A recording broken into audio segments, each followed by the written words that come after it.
প্রাণ করেছিল, কিন্তু অন্তরের ধনকে তুই চরণে ছাড়া করে দিলি। তোর মতোই এমন অভাগা, এমন কাঙালিনী জগতে আর নাই। কাকে তুহ কলহ করি কান্ত সুখতে জলি,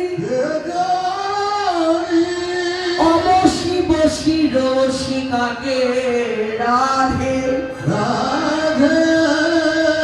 সুমেরু সব মান করি উলটি বড় বৈঠলি, তাহ তব চরণে ধরে সাথে।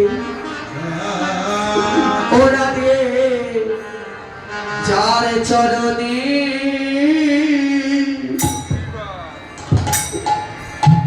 এই জগৎ পড়ে, যার চরণে ওরে জগৎ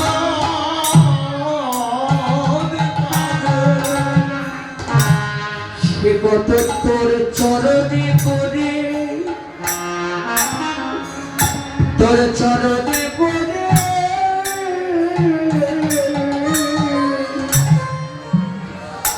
মিনতি করিল, ও তুই একবার ফিরে চাইলি তারে। তোর চরণে পড়ে কত মিনতি চরণে পড়ে কত মিনতি করিল, কত মিনতি করিল।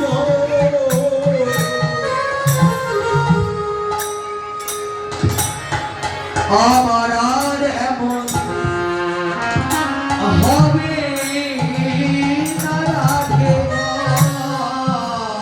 ও রাধে, তোর চরণে পড়ে কত বলল আমার আর এমন হবে না। তুমি আজকের মতো ক্ষমা করো। তুই যদি সে কৃষ্ণ ঘরকে ঠেলে ফেলে দিস, তোরা গেছে থেকে গিরা তোর জন্মানোর সঙ্গে সঙ্গে তোর মরা ভালো ছিল।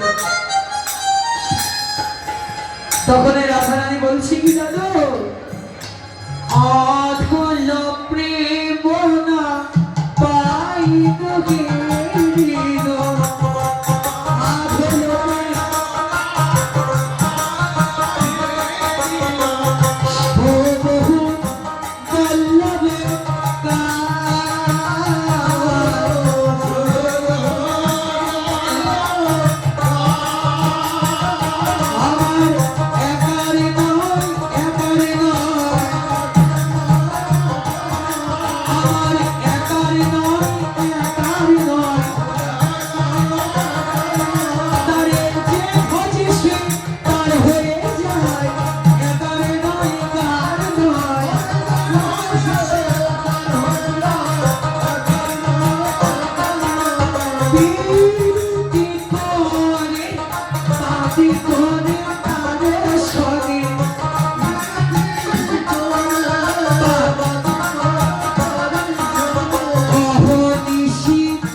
আরতির সময় হয়ে গেছে।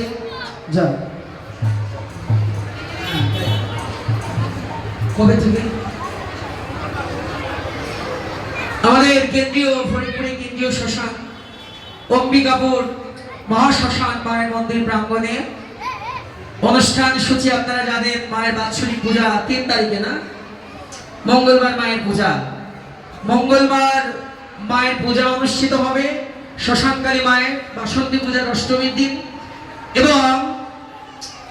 এবং বুধবার হচ্ছে ভাগবত পাঠ। পাঠ করবেন সত্য চৈতন্য ব্রহ্মচারী, ইসকনের প্রেসিডেন্ট প্রভু। এবং বৃহস্পতি এবং শুক্রবার 2 দিন ভগবানের অপ্রাকৃত লীলা কীর্তন। তা বৃহস্পতিবার প্রথম দিন কীর্তন 4টার থেকে না, 4টার থেকে শুরু হবে কীর্তনিয়া। আমি অধম সুবীর ভূষণ বদ্ধ আছি। এবং পরের দিন শুক্রবার শ্রীমতী ঝর্ণা রানী সাতক্ষীরা। সবাই যাবেন এবং মায়ের মন্দির যোগ্য স্থানে, একেবারে উপযুক্ত স্থানে বসে ভজন করবেন সবাই। এখন রাধারানী আবার আমাদের মদন গোপাল আমিনাও ভাগবত পাঠ 5 দিন ব্যাপী, এবং শনি এবং রবিবার 2 দিন 7 এবং 8 তারিখ পদাবলী কীর্তন, এবং এই 5 দিন ব্যাপী ভাগবত পাঠ অনুষ্ঠিত হবে। একেবারে ভক্ত সঙ্গের সবাই আপনারা যাবেন, সবাই ভক্তের চরণ ধরে অঙ্গে মেখে জীবন ধন্য করবেন। এখন রাধারানী বলছি, ললিতা অনেক তো হয়েছে, ভুল তো করেই ফেলেছিলাম, আমার মান আমার প্রাণকে নেওয়ার জন্য এসেছিল।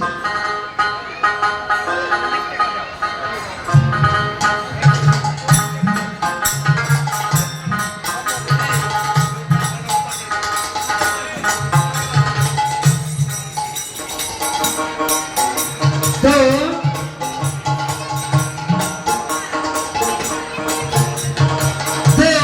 রাধারানী বলছেন, সখীরে ভুল যা করেছি, এখন তো বধূকে ছাড়া আর থাকতে পারছি না। একটা কাজ কর, আমার বধূকে আমার কাছে ফিরিয়ে দে, আমার বধূকে আমার কাছে ফিরিয়ে আন। তবে ললিতা বিশাখা সখী বলছেন, রাধে শোন,